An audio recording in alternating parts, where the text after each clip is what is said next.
Gloria a Dios. Muy bien, voy a invitarles para que abramos nuestras Biblias, por favor, en el libro de Apocalipsis. Vamos a ir al capítulo 1 y continuaremos así con nuestro recorrido por este libro, el cual iniciamos la semana pasada. El día de hoy vamos a leer los versos 4 hasta el 8. En estos versículos encontramos la introducción, el saludo introductorio de Juan, el escritor de este libro. Ustedes saben, la revelación es la revelación que Dios le dio a Jesucristo y se la dio a Juan. Jesucristo se la dio a Juan para que Juan escribiera la revelación y se la enviara a 7 iglesias, de las cuales leemos en el capítulo 2 y capítulo 3. Y entonces la carta comienza con esta introducción. Claro, hubo al principio un prefacio, digámoslo así, pero en lo que vamos a leer ahora encontramos el saludo introductorio a la carta, que es el libro de Apocalipsis. Y vamos a leer entonces el verso 4 al 8, y dice así este pasaje: Juan, a las 7 iglesias que están en Asia, gracia y paz a vosotros del que es, y que era, y que ha de venir, y de los 7 espíritus que están delante de su trono, y de Jesucristo, el testigo fiel, el primogénito de los muertos, y el soberano de los reyes de la tierra. Al que nos amó y nos lavó de nuestros pecados con su sangre, y nos hizo reyes y sacerdotes para Dios su Padre, a Él sea gloria e imperio por los siglos de los siglos. Amén. He aquí que viene con las nubes, y todo ojo le verá, y los que le traspasaron, y todos los linajes de la tierra harán lamentación por él. Sí, amén. Yo soy el alfa y la omega, principio y fin, dice el Señor, el que es, y que era, y que ha de venir, el Todopoderoso. Amén. Vamos a orar. Padre nuestro, gracias por tu palabra. Gracias, Señor, por la bendición que tenemos de este libro que nos promete bienaventuranza, a través del cual conocemos más a Cristo, su redención, a través del cual recibimos consuelo, fortaleza, aliento, instrucción. Gracias, Señor. Háblanos, por favor. Habla al corazón de cada uno de nosotros, la conciencia. Derrama tu espíritu sobre estas palabras que han de ser habladas sobre cada uno de nosotros, para que las recibamos con provecho, Señor. Y especialmente te pedimos por aquellos, Señor, que no han conocido a este Salvador, al Cordero que salva, que redime, que transforma. Ten misericordia, te lo suplicamos, en el nombre de Jesús. Amén. Amén. Y amén. El pasaje que tenemos frente a nosotros nos va a permitir hablar de un aspecto del Apocalipsis muy importante, pero que francamente no es considerado con mucha frecuencia. Me refiero al hecho de que el Apocalipsis es un libro de carácter pastoral. El Apocalipsis es un libro de carácter pastoral. Y eso lo podemos detectar a lo largo del libro, en muchas partes del libro, en todo el libro, pero particularmente en este pasaje que tenemos frente a nosotros, en los versos 4 al 8. Noten ustedes que el Apocalipsis está escrito en forma de carta. Es una carta extensa de 22 capítulos. Y dentro de esta carta hay 7 cartas breves y específicas dirigidas a 7 iglesias. Pero aunque hay 7 cartas dirigidas a 7 iglesias, en realidad el Apocalipsis entero es una carta. Es una carta dirigida a las 7 iglesias. Y dentro de esa carta dirigida a las 7 iglesias, pues hay una dedicatoria, una carta dedicatoria para cada una de las iglesias. Últimamente, esta es una carta dirigida a la iglesia durante el transcurso de todos los siglos, a todas las iglesias, incluyendo a la nuestra. Es una carta para nosotros. Y eso se puede distinguir en nuestro pasaje por la manera en que el apóstol inicia este libro, o más bien saluda a los receptores de este libro. En el verso número 4 dice: Juan, a las 7 iglesias que están en Asia, gracia y paz a vosotros, etcétera. Él sigue luego hablando allí, pero noten ustedes esa introducción, ese saludo. Juan, a las 7 iglesias que están en Asia, gracia y paz a vosotros. Eso nos hace recordar las epístolas de Pablo, de Pedro, en Romanos capítulo 1, en Filipenses capítulo 1, en Efesios, en Primera de Pedro, que son epístolas. Ustedes saben, esa palabra epístola es una palabra que nosotros no usamos en nuestro lenguaje diario. Nosotros usamos la palabra carta, pero epístola es una carta. Y cuando se dice la epístola, por ejemplo, la epístola de Romanos, o la epístola de Filipenses, o de Corintios, lo que sea, estamos hablando de una carta, pero estamos usando un lenguaje literario, ¿no? Porque epístola es un documento escrito en forma de carta. Eso es una epístola. Así que podríamos decir que Apocalipsis es una epístola también, una carta. Y es una carta una carta diferente, por supuesto, ¿no? Tiene características muy particulares, porque tiene prosa. Prosa quiere decir que tiene un lenguaje literal, es decir, uno lo puede leer y lo entiende completamente, pero también tiene poesía. El Apocalipsis tiene poesía, y la poesía se encuentra en todas las figuras, las imágenes, los simbolismos, que lo que procuran todos los simbolismos de Apocalipsis no es tanto enseñarnos algo nuevo, sino llevarnos a visualizar esas realidades. Por ejemplo, cuando se habla de Jesucristo, que es digno de abrir el libro, uno de los ancianos le dice: el león de la tribu de Judá. Ahora, ¿qué es lo que él busca con llamar a Cristo el león de la tribu de Judá? Y luego, cuando Juan vuelve para ver al león, lo que ve es un cordero. Ese león es un cordero. Y ese león cordero es Cristo Jesús. Ahora, eso, hermano, es un lenguaje poético, es un lenguaje simbólico.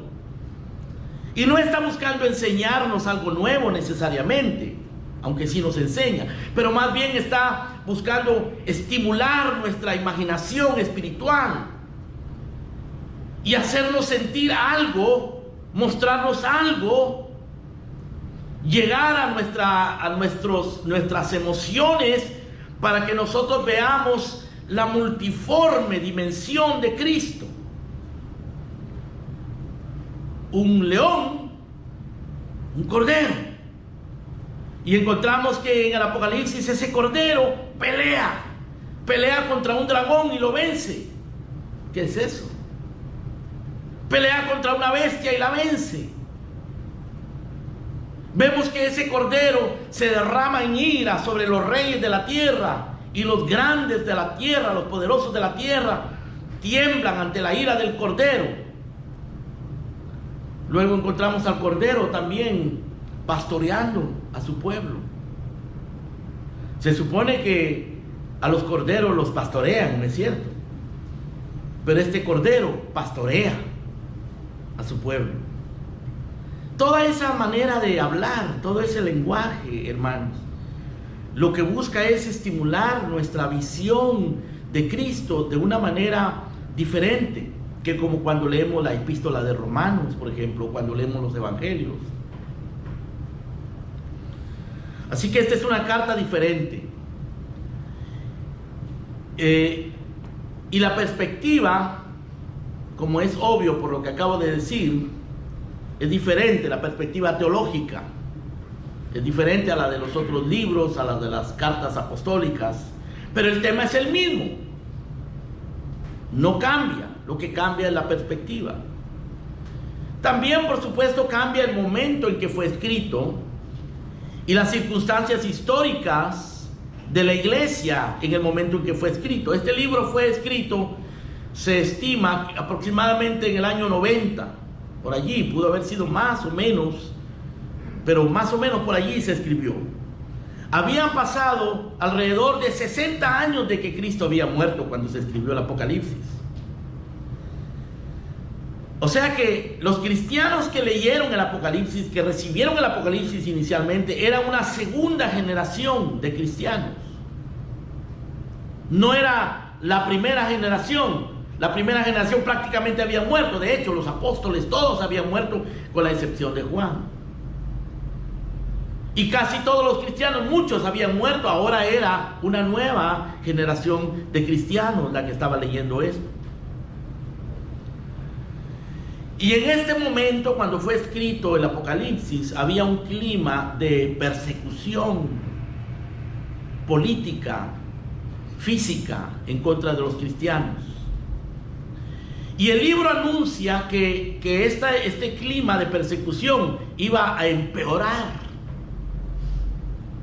En algunas regiones y en algunas ciudades la persecución se podía sentir con mucha severidad.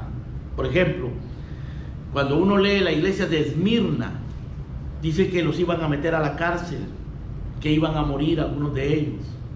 O en la iglesia de Pérgamo, habla de Antipas, mi testigo fiel, dice el Señor, el cual fue muerto entre vosotros, donde mora Satanás. Es decir, en Pérgamo y en Esmirna había persecución, obviamente. Parece ser que en la iglesia de Filadelfia, que era una ciudad también, Filadelfia, también ya se comenzaba a sentir la presión de los enemigos. Y el Señor les promete protección. Sin embargo, otras iglesias que aparecen aquí, son 7 iglesias, recuerden.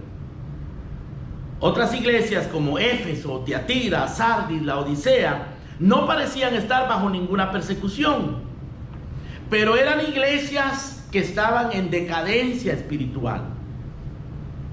No estaban siendo perseguidas, pero estaban en decadencia espiritual. Yo no sé qué es mejor, hermanos. O más bien sí sé que es mejor. Es preferible estar en persecución, pero no en decadencia. Y el problema de la iglesia de hoy es que no sufre persecución, está muy cómoda, pero está en decadencia. De hecho, las iglesias que estaban en persecución son las que en mejor estado espiritual estaban. Que Dios nos guarde de la decadencia. Que Dios tenga misericordia del acomodo carnal y mundano de la iglesia en nuestros días. Así que el Apocalipsis, hermano, toca muchas complejidades, ¿no? de las circunstancias de la iglesia y del mundo. Pero en cuanto a la iglesia, 2 cosas principalmente toca. 1, la persecución que estaba sufriendo algunos sectores de la iglesia. Y segundo, la decadencia espiritual que estaba sufriendo otro sector de la iglesia. Así que había muchas necesidades en las iglesias. Esta carta era muy necesaria para las iglesias. Había necesidades de tipo espiritual, doctrinal, disciplinario. También había gran necesidad de consuelo, de ánimo, de apoyo, porque muchos estaban sufriendo. Podemos decir, hermanos, entonces que el contenido y la esencia y el objetivo del Apocalipsis principalmente es pastoral, es ministrar a la iglesia. Ese es el objetivo. Lo cual la iglesia estaba necesitando mucho. Se puede apreciar de muchas maneras. Ahora, esta carta también, o este libro, no solamente es pastoral, es litúrgico. Ahora, no se asusten con la palabra litúrgico, porque la palabra litúrgico lo usa la iglesia católica y muchas iglesias tradicionales, ¿no? Pero la palabra liturgia es una palabra que quiere decir servicio público, servicio a Dios. Nosotros le llamamos a nuestras reuniones, le llamamos servicio, ¿no es cierto? Eso es liturgia, servicio a Dios. Vamos a ir al servicio. O sea, es un libro de adoración. Es un libro lleno de doxologías. También es un libro profético, por supuesto. Y cuando hablamos de profecía, hermanos queridos, cuando la Biblia habla de profecía, no se refiere puramente o solamente a predicciones. Cuando pensamos en profecía, muchas veces pensamos en alguien que está anunciando algo que va a suceder, pero no, los profetas no necesariamente eran eso. También anunciaban cosas que iban a suceder, pero los profetas principalmente o los escritos proféticos también eran pronunciamientos confrontativos. Eran palabras directas, penetrantes, palabras que discernían y atacaban la esencia de las cosas para llamar a los hombres al arrepentimiento y a corregir sus caminos. Eso era principalmente la palabra profética. Y eso es el Apocalipsis. Es una confrontación a las iglesias, y es una confrontación al mundo. Por supuesto, también incluye predicciones de redención y de juicio. Pero su carácter no es esencialmente profético, aunque contiene mucha profecía, pero su carácter más bien es pastoral, o podríamos decir pastoral profético. También este libro es teocéntrico, está centrado en Dios. El centro de todo aquí es Dios, y particularmente el Hijo de Dios, Jesucristo. Es un libro cristocéntrico, teocéntrico, cristocéntrico. Y el Espíritu Santo eso es lo que hace. Dice el Espíritu y la esposa dicen ven, y el que oiga diga ven. Pero es el Espíritu Santo el que está promoviendo ese teocentrismo, ese cristocentrismo. O sea, podemos decir es un libro trinitario. Es un libro trinitario. Al decir teocéntrico, decimos que es trinitario.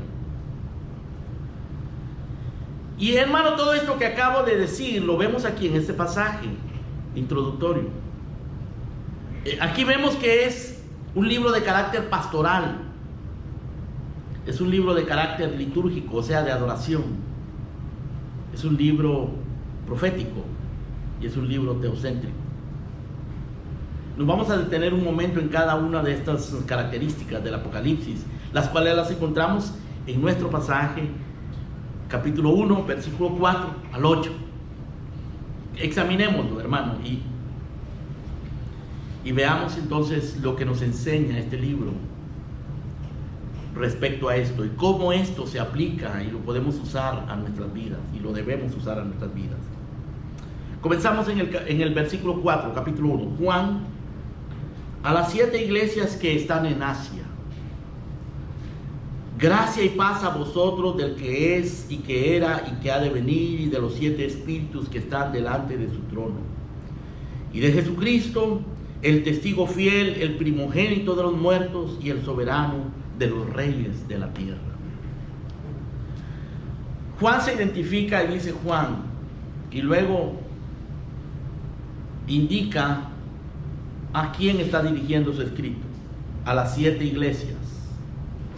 Juan, a las 7 iglesias que están en Asia. Y luego usa este lenguaje pastoral, apostólico: gracia y paz a vosotros. Ahora, cuando él dice gracia y paz a vosotros, él está hablándole a las 7 iglesias, porque es a las 7 iglesias a las que va dirigido este mensaje. Juan, a las 7 iglesias, gracia y paz a vosotros, iglesias. Gracia y paz. Y nos indica de dónde proviene esa gracia y esa paz que él está pronunciando. Proviene del que es es, del que era y del que ha de venir. Este es Dios el Padre. Proviene de los 7 espíritus que están delante de su trono. Ese es el Espíritu Santo. Y alguno preguntará, ¿por qué 7? Es una manera simbólica de hablar del Espíritu, de hablar de la plenitud del Espíritu. Noten ustedes que aquí aparece el número 7, que se repite constantemente en el Apocalipsis. Aquí aparece el número 7, hablando de 7 iglesias y luego de 7 espíritus. Y obviamente, hermanos, Cristo escogió escribirle a 7 iglesias. Y había muchísimas iglesias por todas partes, pero Él escogió 7 iglesias específicas porque tenía un propósito simbólico también, el haber escogido 7 iglesias. Y es que esas 7 iglesias representan la plenitud de todas las iglesias. Al hablarle a esas 7 iglesias con sus características específicas, pues el Señor estaba señalando allí lo que van a ser los problemas recurrentes de las iglesias a través de los siglos, a lo que tenemos que ponerle atención nosotros como iglesia, porque Cristo lo está señalando allí. Así que Juan comienza, hermano, hablándole a las 7 iglesias y usa este mensaje pastoral, o este lenguaje pastoral más bien: gracia y paz a vosotros, del Padre, que es, que era, que ha de venir, y del Espíritu, los 7 espíritus que están delante de su trono. Y en el verso 5 agrega: y de Jesucristo, el testigo fiel, el primogénito de los muertos y el soberano de los reyes de la tierra. Así que ¿de dónde procede esa gracia y esa paz? Procede del Padre, procede del Espíritu, procede del Hijo. Aquí Juan está usando también, hermano, expresiones trinitarias: el Padre, el Espíritu, el Hijo, el que es, el que era, el que ha de venir, el Padre, los 7 espíritus que están delante de su trono, el Espíritu, y Jesucristo, el testigo fiel, el soberano, el primogénito de los muertos, el soberano de los reyes de la tierra, Jesucristo, el Padre, el Hijo y el Espíritu Santo. Gracia y paz a las iglesias del Dios Trino. Esto, hermanos, nos indica que el propósito esencial del Apocalipsis es pastoral. Dios le dio esta revelación a su Hijo Jesucristo para mostrar a sus siervos las cosas que deben suceder pronto, para que sus siervos conozcan qué es lo que viene, para que sepamos qué es lo que está pasando y por qué está pasando todo lo que sucede en el mundo y en la iglesia. O sea que el Apocalipsis es un guía, es un libro que nos guía. Yo como pastor debo usar el Apocalipsis para saber e interpretar lo que está sucediendo en el mundo. ¿Qué es lo que está sucediendo en el mundo con la pandemia, con las protestas violentas que hay, con el caos político, con todas esas circunstancias que existen? El Apocalipsis es un guía. Pero no porque me esté profetizando todas esas cosas, sino porque me está enseñando principios de cómo interpretar todo lo que sucede. No solo lo que sucede ahorita en el siglo XXI, lo que sucedió en el siglo XX y en el siglo XIX y lo que sucederá después. Y también me guía para comprender las cosas que suceden dentro de la iglesia. A mí como pastor y a ustedes como creyentes, como seguidores del Cordero, que es el centro de este libro. Y de esa manera el Apocalipsis nos ministra pastoralmente. Este libro va dirigido a las iglesias. Juan a las 7 iglesias que están en Asia.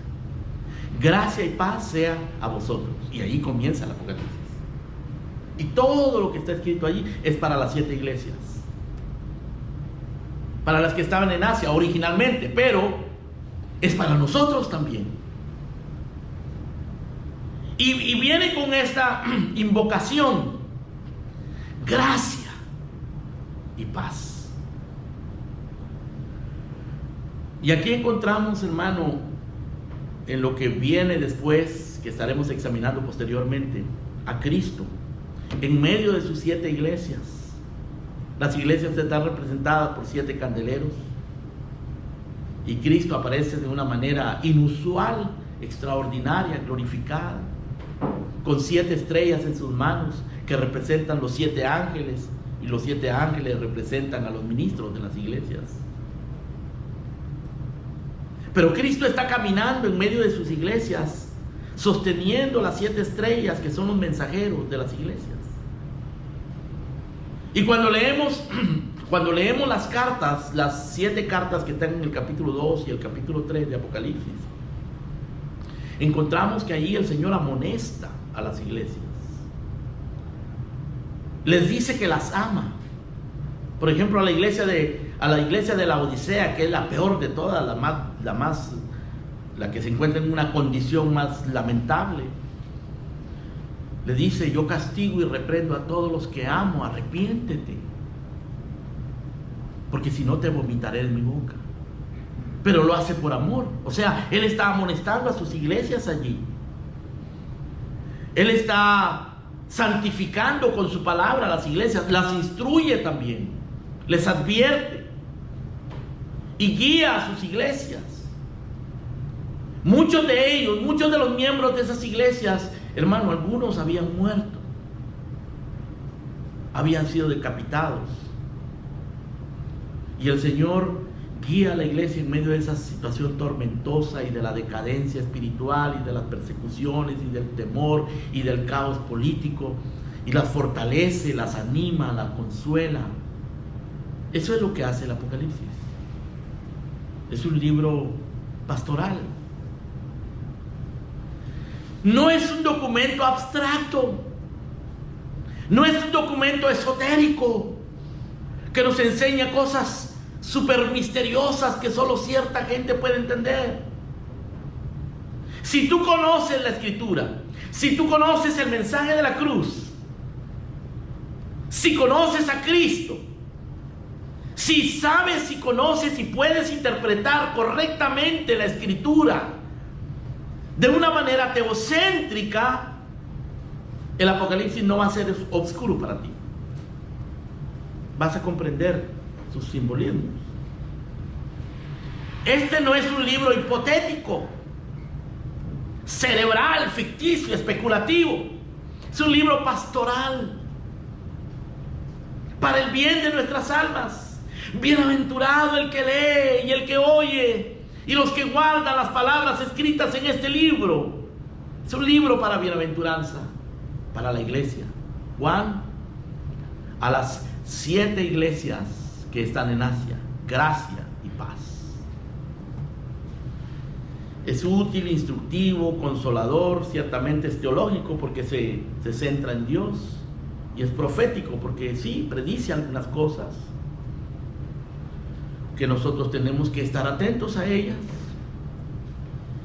Pero él está basado, hermano, en las circunstancias reales del pueblo de Dios, las circunstancias que estaba viviendo el pueblo de Dios en aquel momento y que nos toca vivir o nos tocarán vivir a nosotros también. Corrige los pecados, alienta al pueblo perseguido, emite advertencias, amenazas y juicios contra la iglesia y contra el mundo.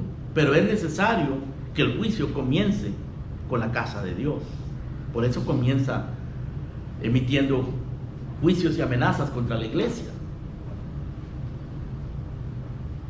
Gracia y paz. Eso es pastoral, hermano, la gracia de Dios.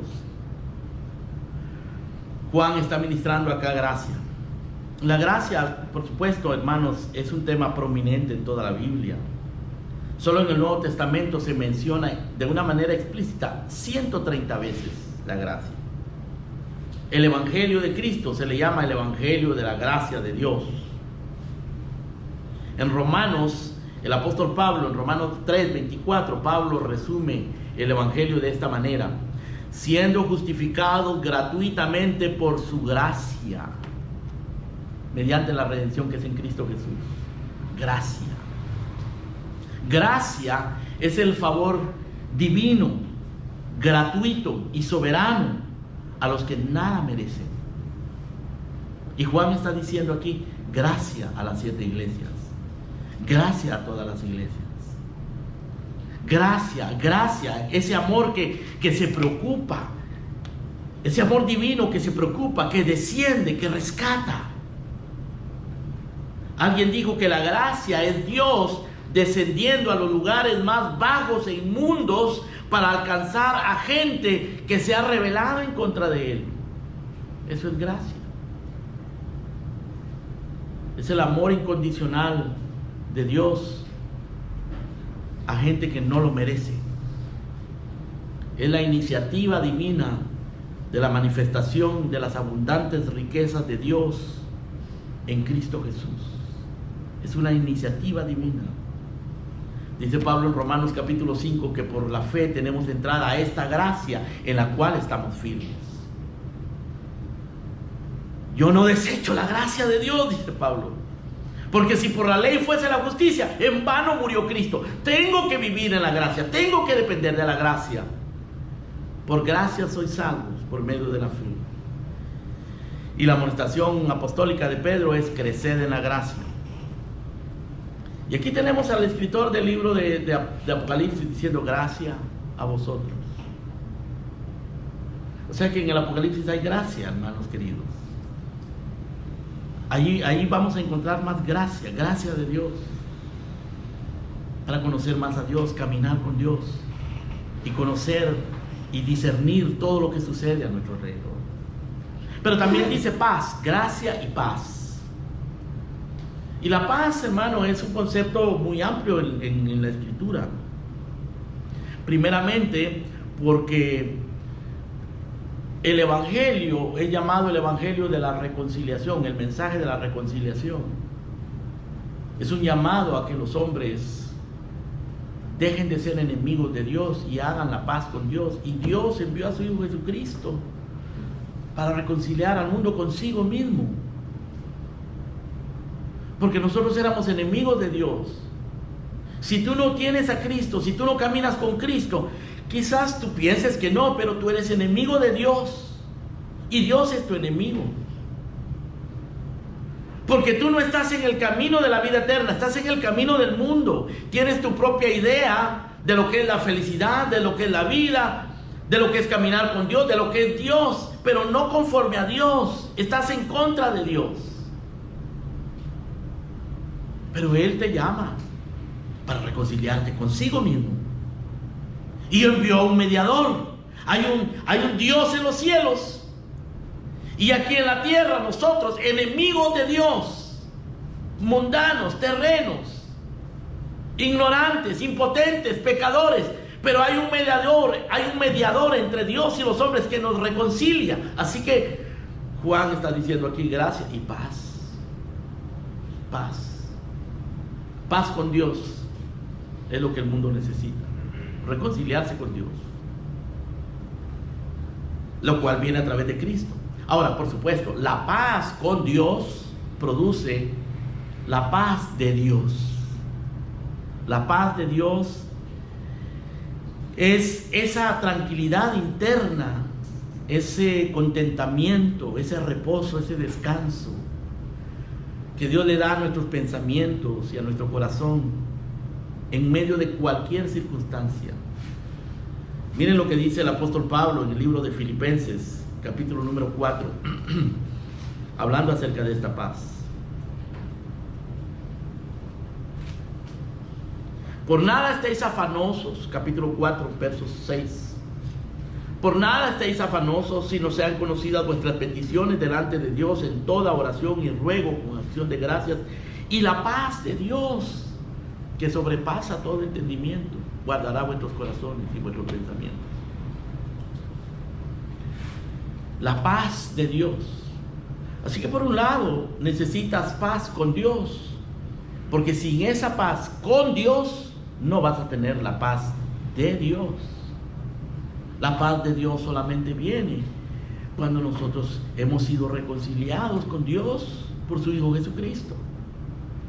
Ahora, de otra manera puede hacer que te sientas tranquilo, que te sientas bien, que tengas un reposo. Hay gente que tiene reposo y tiene paz, pero es un reposo que la Biblia le llama el reposo de los necios, de los insensatos. Están tranquilos, sienten paz, pero es una paz necia, insensata, que pronto se va a acabar, que va a venir con destrucción y juicio. Esa tranquilidad, esa felicidad que tú sientes en el mundo sin Dios y sin Cristo, se va a acabar. Así que Juan dice gracia y paz. Óigame, hermanos queridos, y en este mundo se necesita la gracia y la paz. El Apocalipsis nos muestra un mundo lleno de caos, de juicios, de monstruos, de destrucción, de dolor, de angustia, de condenación, en donde se necesita la gracia y la paz. Paz con Dios, paz de Dios y paz entre nosotros. La paz social, para tener paz con otras personas. Ahora, en segundo lugar, ya dijimos en primer lugar que este libro es pastoral, pero en segundo lugar, el pasaje que tenemos frente a nosotros nos muestra que el Apocalipsis es un libro litúrgico, de adoración. En el versículo 5, la última parte del versículo 5, dice lo siguiente: al que nos amó y nos lavó de nuestros pecados con su sangre, y nos hizo reyes y sacerdotes para Dios su Padre, a Él sea gloria e imperio por los siglos de los siglos. Amén. Ahora noten ustedes esto, hermano, pongan atención, porque Juan comienza pastoralmente diciendo a las 7 iglesias: paz, gracia y paz de Dios el Padre, del Espíritu Santo y del Hijo. Y luego, al final del verso 5, Él ya no está emitiendo ese saludo, ahora Él está adorando. Y es como que nos estuviera invitando a nosotros, como que estuviera invitando a las 7 iglesias de Apocalipsis y a nosotros a unirnos a esa expresión de adoración. Al final del verso 5, Él dice: al que nos amó y nos lavó de nuestros pecados con su sangre. ¿Quién es Él? Cristo. Al que nos amó y nos lavó de nuestros pecados con su sangre y nos hizo reyes y sacerdotes para Dios su Padre, a Él sea gloria e imperio por los siglos de los siglos. Amén. O sea, en esta introducción, Juan no solamente está mostrando el carácter pastoral del Apocalipsis, pero está mostrando el carácter doxológico del Apocalipsis. Está emitiendo una palabra de gracia y de paz, pero a la vez, inmediatamente, expresa adoración. Al que nos amó y nos lavó con su sangre de nuestros pecados, al que nos hizo reyes y sacerdotes para Dios su Padre, a Él sea gloria e imperio por los siglos de los siglos. Amén. Adoración. El Apocalipsis es un libro de adoración, es un libro doxológico. Si en algún lugar, hermanos, nosotros aprendemos adoración, es en el libro de Apocalipsis.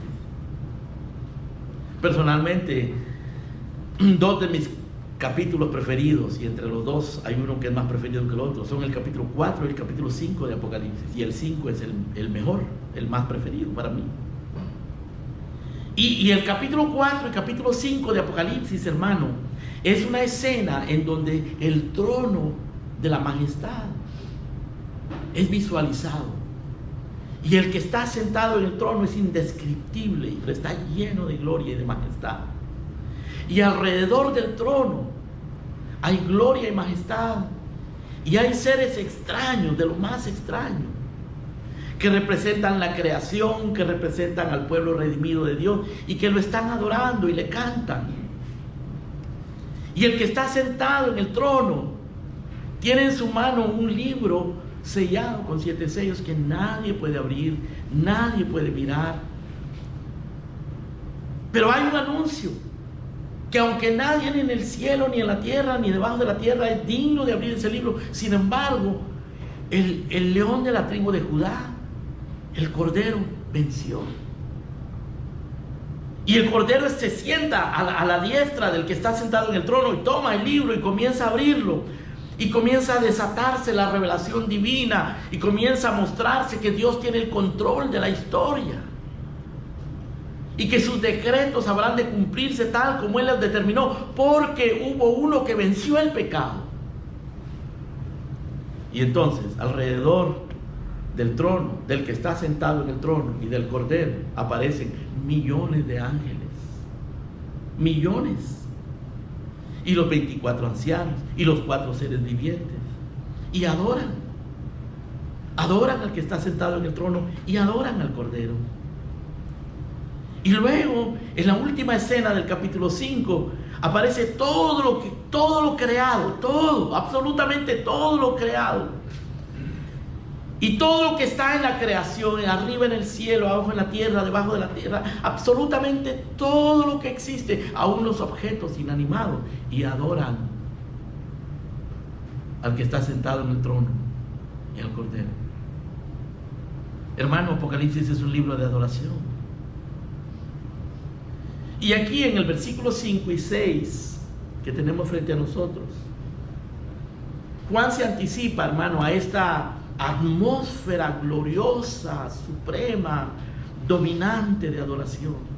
Se anticipa diciendo: al que nos amó y nos lavó de nuestros pecados con su sangre, al que nos hizo reyes y sacerdotes para Dios su Padre, a Él sea gloria por los siglos de los siglos. Amén.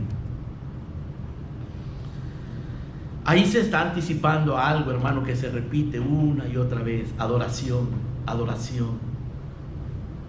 Y noten ustedes lo que mueve a Juan a esta expresión doxológica. Lo mueve el amor de Cristo. Dice: Él nos amó. A Él sea la gloria y el imperio por los siglos, porque nos amó. Nos amó. Hermanos, el amor de Cristo está aquí en el Apocalipsis. Él le dice, incluso a la iglesia de la Odisea, lo mencioné hace un momento, le dice: yo castigo y reprendo a todos los que amo. Él amaba aún a la iglesia de la Odisea, que era una iglesia a la cual Él le dijo que la iba a vomitar de su boca. Él le dijo: tú eres desventurada, miserable, pobre, ciega y desnuda. Le dijo a la iglesia, porque estaba en una decadencia total, estaba a punto de la apostasía. El Señor estaba a punto de vomitarla de su boca, y sin embargo le dice: te amo, y por eso te reprendo y te castigo, arrepiéntete. Si alguien se encuentra en pecado, si alguien se ha degradado moralmente y espiritualmente y se ha alejado de Dios y está escuchando estas palabras, es Cristo que te está hablando y te está diciendo que te ama y te va a reprender y te va a enjuiciar también, pero te ama y quiere que vengas a Él y te arrepientas. A esta iglesia en decadencia el Señor le dice: si alguno oye mi voz y abre la puerta, porque yo estoy a la puerta y llamo, y si alguno oye y abre la puerta, entraré a Él y cenaré con Él y Él conmigo. Apocalipsis es una carta de amor, hermanos.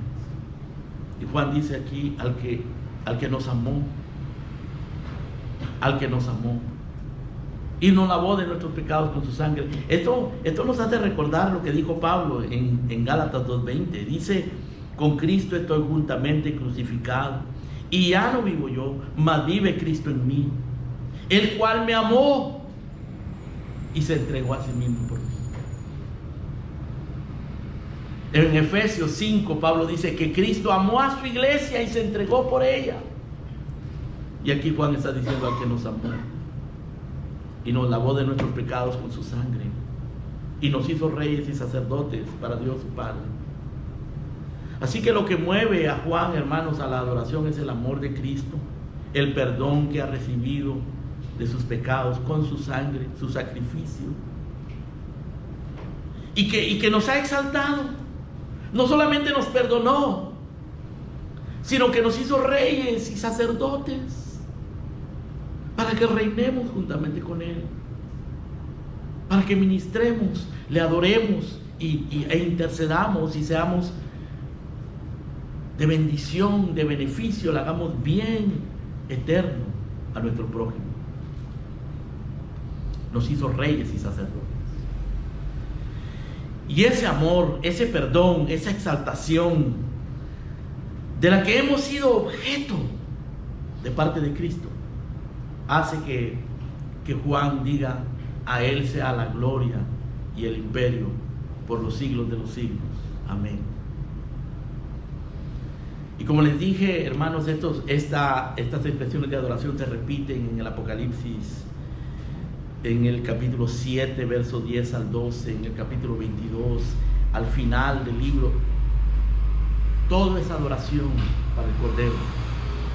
Mientras que aquí en la tierra es hostilidad, monstruosidad, enemistad, odio contra la iglesia y blasfemias contra Dios. Allá en el cielo todo es adoración. Y en la iglesia debe ser adoración. Así que el libro de Apocalipsis es un libro de adoración.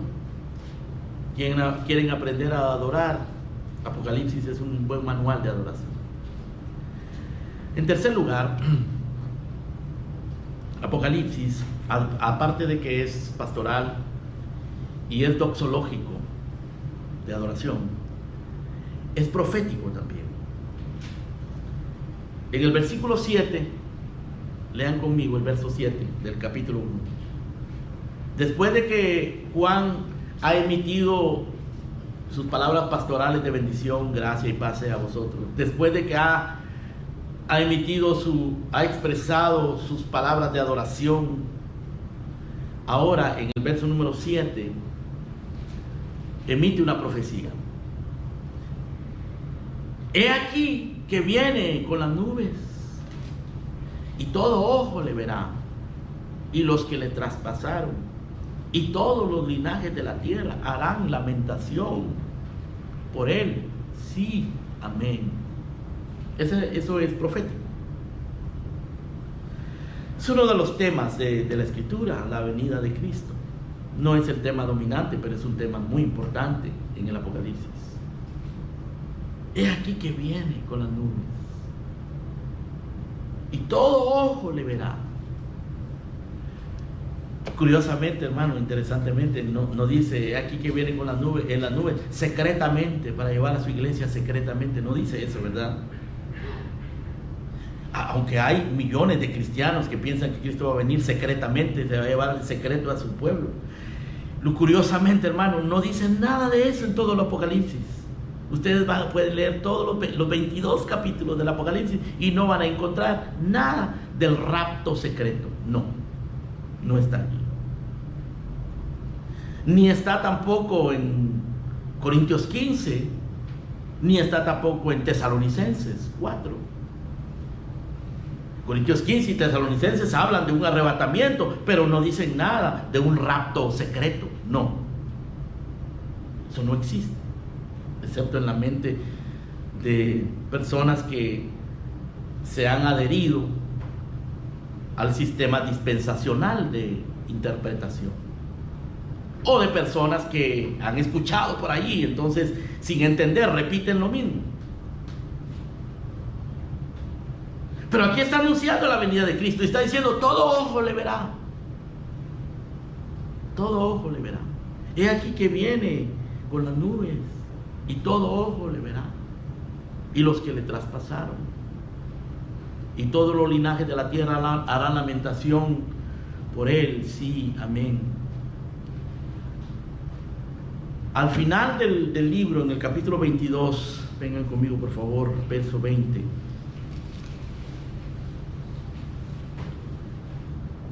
El que da testimonio de estas cosas dice: ciertamente vengo en breve. Amén. Sí, ven, Señor Jesús. O sea que al principio del libro anuncia la venida de Cristo y al final la vuelve a anunciar. Ven, Señor Jesús. Y Él dice ciertamente, vengo en breve. En medio del libro, en el capítulo 16, verso 5, leemos lo siguiente.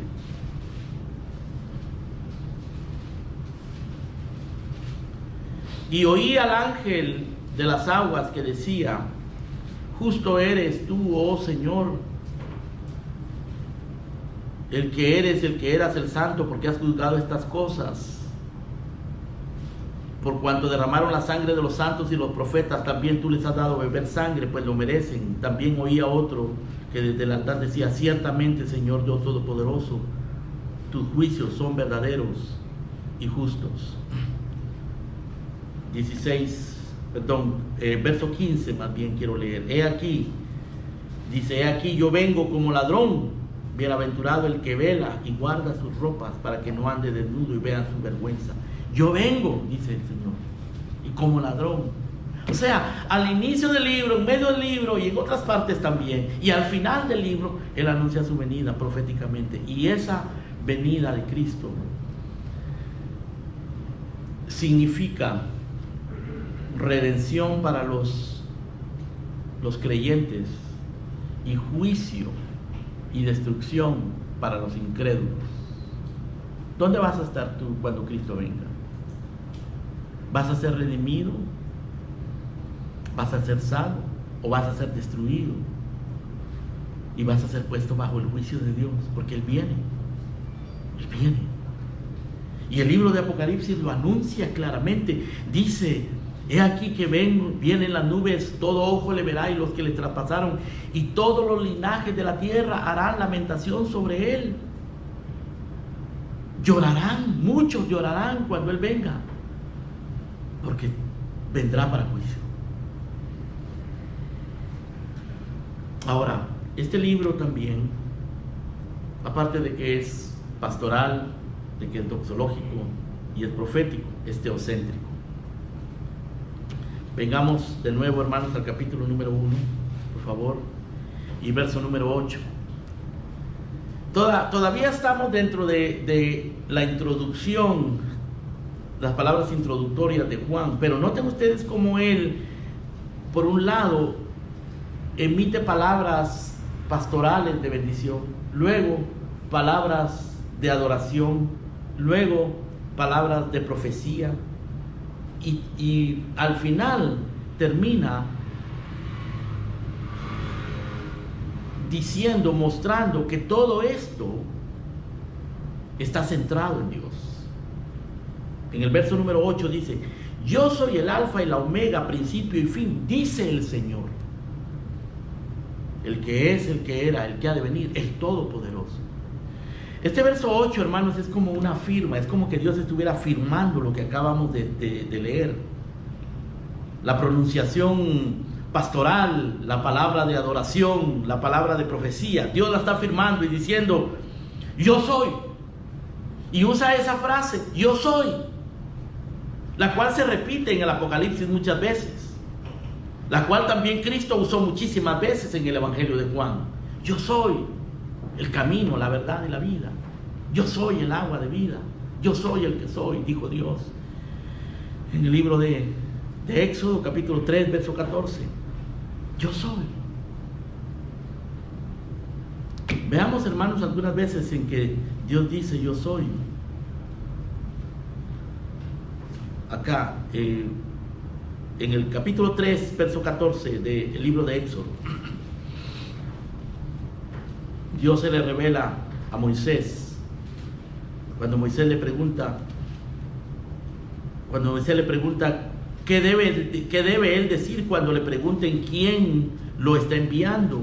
En el capítulo 3, verso 14, Dios le responde a Moisés, yo soy el que soy. Y dijo, así dirás a los hijos de Israel, yo soy, me envía a vosotros.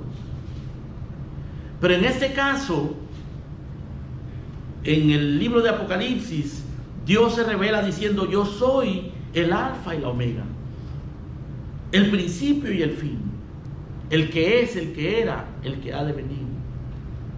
Está hablando de su eternidad, de su esencia eterna, de que Él es el ser supremo, el ser indispensable, el ser que le da vida a todo lo que existe.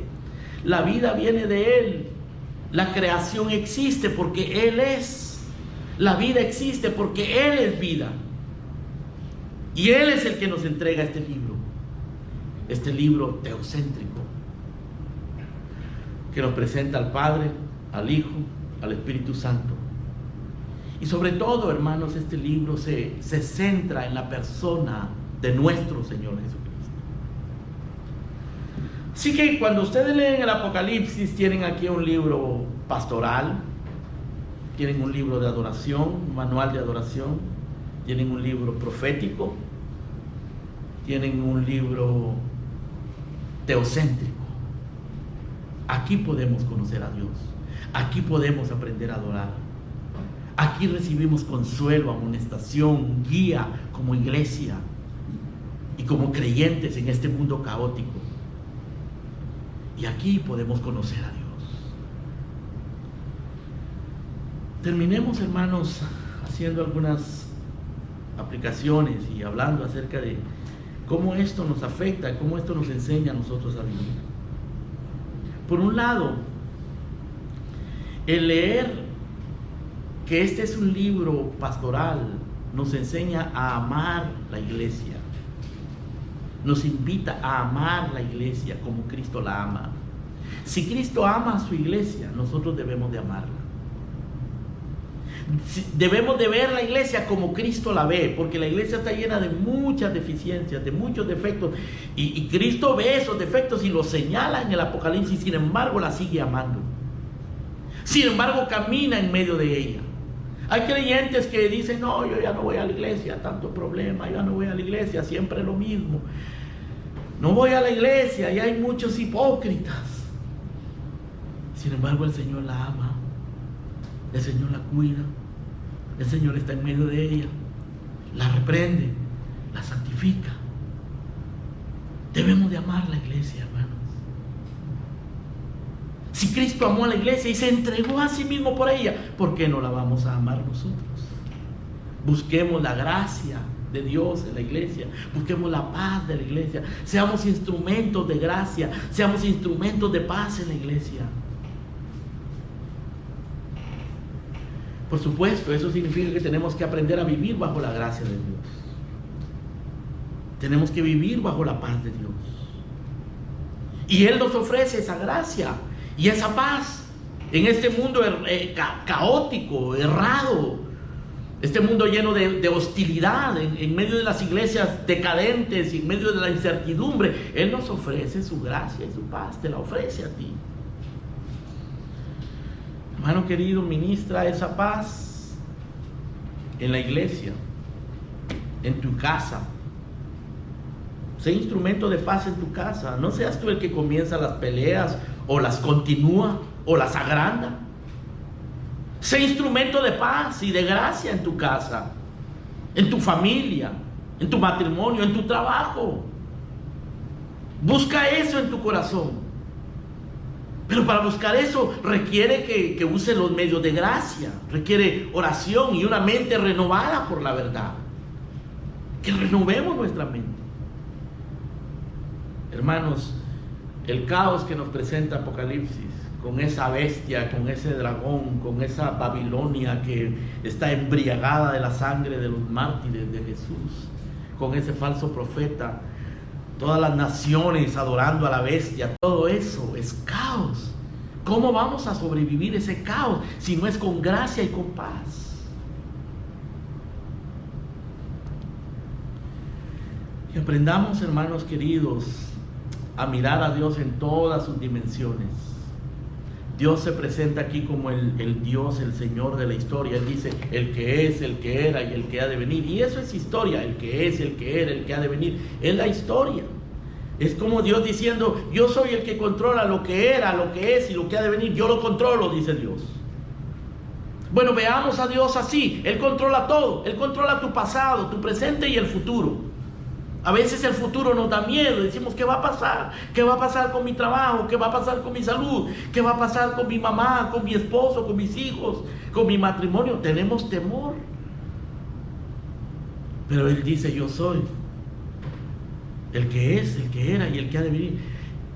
No te preocupes, yo estoy en el futuro también, así como estoy contigo ahora y estuve en el pasado de tu vida. Miremos a Dios en esa dimensión, hermano. Busquemos la plenitud de su espíritu. Dice que los 7 espíritus están delante de su trono. O sea que todo lo que el Espíritu nos trae viene de Dios. Él nos trae paz y gracia y nos conduce al trono. Dice Pablo que el Espíritu Santo intercede por nosotros con gemidos indecibles. Veamos a Dios en todas sus dimensiones. Aquí nos presenta a Cristo como el testigo fiel. El testigo fiel. El que murió. Dice, el testigo fiel, el primogénito de los muertos, el que murió y volvió a vivir y nunca más va a volver a morir. El primogénito de los muertos. Es una invitación a ver a Cristo, hermano, como el testigo fiel. Es decir, su palabra es verdadera, no falla, podemos descansar en ella. Todas las promesas de Dios son en Cristo, amén. El testigo fiel, el primogénito de los muertos. Primogénito de los muertos quiere decir, hermanos, que nosotros los cristianos no le tememos a la muerte. Yo pienso, muchos mueren por la política, muchos mueren por una causa humana, muchos mueren, van sabiendo que van a morir, hermano, a protestar por cosas puramente terrenas. Y los cristianos tenemos miedo, somos unos cobardes en muchas ocasiones. No debemos tenerle miedo a la muerte ni a nada. Que el Señor nos ayude, nos dé la gracia, porque lo que viene no es fácil. Pero tenemos aquel que es el testigo fiel, el que venció la muerte, el soberano de los reyes. Él gobierna la política. No te preocupes quién queda de presidente. Cumple tu función cívica. Haz lo que tienes que hacer para que las cosas estén bien. Dice que debemos de orar por los reyes, por los que están en eminencia. Debemos sujetarnos a las autoridades. Debemos de pagar nuestros impuestos. O sea, tenemos que ser buenos ciudadanos. Pero últimamente, el Rey de Reyes es Cristo. Y el Señor de señores es Él. El Rey, el soberano de los reyes de la tierra. Eso nos enseña Apocalipsis, hermano. Y nos enseña también a ser adoradores. Adorar a Dios en espíritu y en verdad. Y que nuestra adoración sea alimentada por su amor, por su perdón, por la posición que recibimos en Cristo, que nos amó, que nos lavó de nuestros pecados, que nos hizo reyes y sacerdotes. ¿Cuánto motivo para adorar a Dios? No necesitamos una banda, no necesitamos artistas, no necesitamos que nos estén arengando, que nos estén motivando para que adoremos. Tenemos motivos para adorar a Cristo, tenemos motivos para adorar a Dios, sin que un hombre se nos ponga enfrente, hermano, nos esté diciendo que alabemos.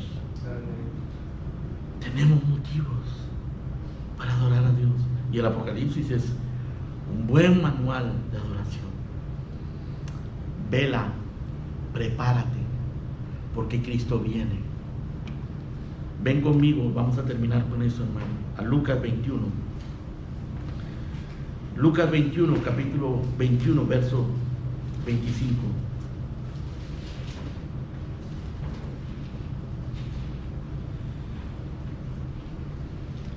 Entonces dice, habrá señales en el sol, en la luna, en las estrellas, y en la tierra habrá angustia de las gentes, confundidas a causa del bramido del mar y de las olas,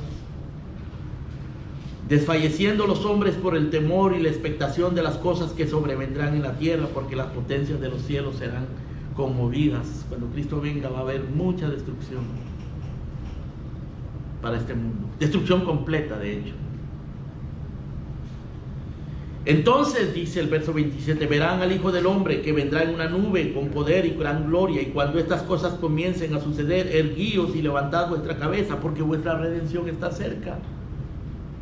Para los que son creyentes, por supuesto. Si eres incrédulo, tú serás de los que temblarán, no de los que levantarán su cabeza.